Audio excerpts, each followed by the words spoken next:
this up, fellas. How about Dak Prescott? How about that? Wow. I mean, the brother getting paid $60 million. Brother highest paid quarterback in the NFL for the moment. Not only has Jalen Hurts been to 2 Super Bowls, which is 2 more Super Bowls than Dak Prescott has been to, he's also been to 2 NFC Championship games, which is 2 more than Dak Prescott has been to. So it's 3, I'm sorry. So you got that going on, right? It's 2, right? So not only that, but a rookie in Jaden Daniels went to the NFC Championship game. A rookie. So you got a rookie. And you got a dude that's a 2nd-round pick like Jalen Hurts. And they've been to NFC Championship games, and in Hurts' case, multiple Super Bowls. And Dak Prescott, in his 9th year, approaching his 10th year in the league, can't even get out of the divisional playoff round. But he's getting his money, though. I'm just saying. I mean, when you think about it, I mean, one of my boys texted me that just a few minutes ago, reminded me of that. He said, wait a minute now. This is Dak Prescott. What's up with him? Because based on how Washington has looked and based on how we're talking about the Eagles, we talk about the Dallas Cowboys battling with the New York Giants for last place in the division. Ooh. I've always felt like this because a lot of times people say, well, this guy's better than you, this guy's better than that. What somebody else does doesn't impact me and what my career is.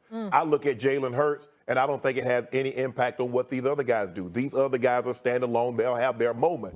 But what Jalen Hurts did impacted him and how we talk about him Saturday moving forward. Next fall, when we come talking about quarterbacks, he's one of the guys that won a Super Bowl and has a Super Bowl MVP. We can no longer use that caveat because I think we've undervalued him because he's never going to be aesthetically pleasing like some of these other guys, throwing the ball all over the yard. That's not what they ask him to do. And I fell trapped into that because I wanted him to throw the ball over the yard. But they don't ask him to throw the ball over the yard. He only threw the ball 22 times on Sunday. 22. They ran it more. Saquon Barkley had 25 carries. That's right. So you see the way they're built.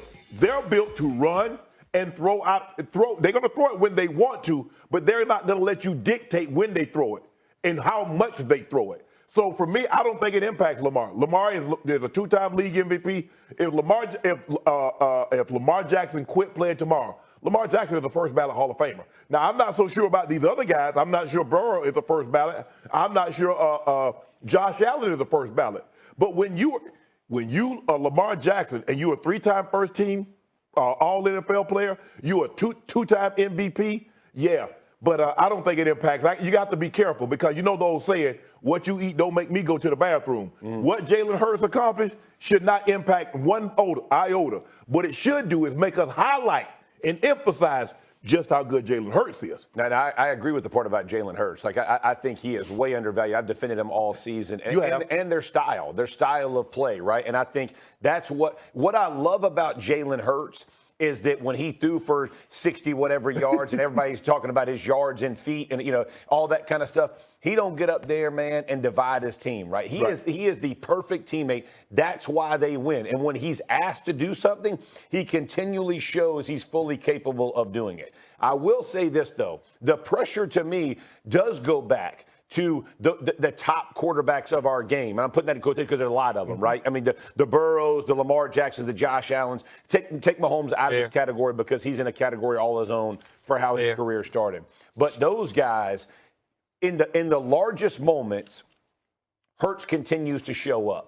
Those other guys have got to put themselves over it. I understand Burrow beat Mahomes to get in the Super Bowl, but then he loses to Stafford, right? So at some point, the completion of the mission matters. Here's the other thing. It does put Jalen Hurts in the conversation of MVP because he's going to be on that. I mean, and again, this is trajectory. Like all these guys got to finish, in my opinion, they got to finish strong in their careers. But with Jalen Hurts, he gets in that same conversation because his numbers will never be the 5,000-yard seasons, right? Yep. And so it doesn't. But what he does, Super Bowls are what will put him over the top. And I think that's what he's been to 2 already in 5 short years. So he's done it quite as well.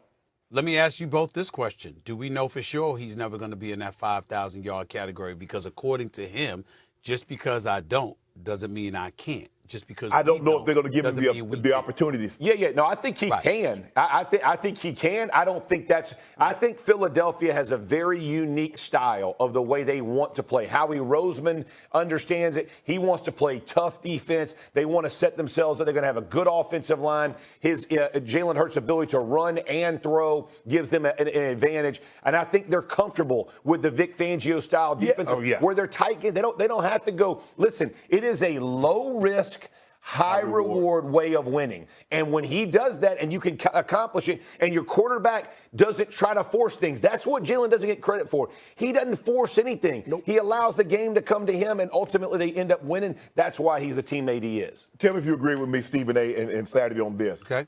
Jalen Hurts' career is going to be like Troy Aikman. Yes. Because he had Emmett behind him, Troy wasn't allowed to throw for 350, 400 yards very often. I'm not so sure how many 400-yard passing games he had. All he did was win. Yes. He ran the football, played behind an outstanding defense. Yep. That's what they didn't ask Troy to do what some of these other quarterbacks were doing, but they were winning. They're not asking Jalen Hurts to do what they ask a Josh or Joe Burrow or Lamar Jackson to do.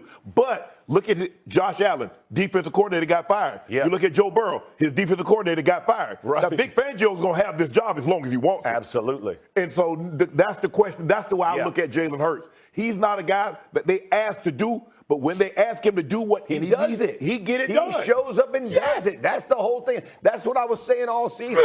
I get frustrated with how people talk about all that stuff, man. Dude, do what you're asked to do. If you do it and excel at it, that's what I want. That's the kind of dude I want to play with. Yes. What kind of dude you want to play with? You think it took away from John Elway? But hold on, Jeff. You're right. You're right. But be fair to the audience from the standpoint, there's a reason we do it, because we're talking about individuals. See, we don't just talk about the teams. We highlight the individuals. Like when we talk about Cincinnati, we ultimately come back to Burrow. When we talk about Buffalo, we ultimately come back to Josh Allen. Same thing with Baltimore, Lamar Jackson, et cetera, et cetera. So when you're individualizing a talent, especially in the day and age with so much money at stake, the contracts that are being doled out, you don't walk into the negotiating room talking about your teammates. You walk into the negotiating room talking about you. So as an individual, we get to look at you and say, okay, to get these type of dollars, what are you bringing to the table? And we analyze your skill set accordingly. You know, but if you look at Philadelphia, go ahead. I'm sorry. Go ahead, Shannon. Go ahead, Shannon. Let me say this. This is the part that me, for a former player, and I hope you feel the same way, that bothers me, right? Is that I'd rather win more Super Bowls and nobody on my team ever be the MVP than worry about an MVP or an All-Pro. And I'm talking about myself, too. I was All-Pro. I was all those. I'm not a Hall of Famer like Shannon, but I've had all kinds of career accolades. Man, for Super Bowls, bro, I'm trading them all. Dog, you keep winning Super Bowls. We used to say it in our locker room, we win playoff games, we're all getting paid more than we should. Yeah. Keep going that way. Go, Shannon. And Everybody eats. But when you look at Jalen Hurts, I think the criticism at the beginning of the year was warranted. He was turning the ball over at an alarming rate. Yeah. Stephen A., we asked the question. The year they went to the Super Bowl, and he finished second, if I'm not mistaken, in the MVP. That's right. Is this the new norm, or was this an anomaly? Right. Because the following year he came back, and he turned the ball over half the season.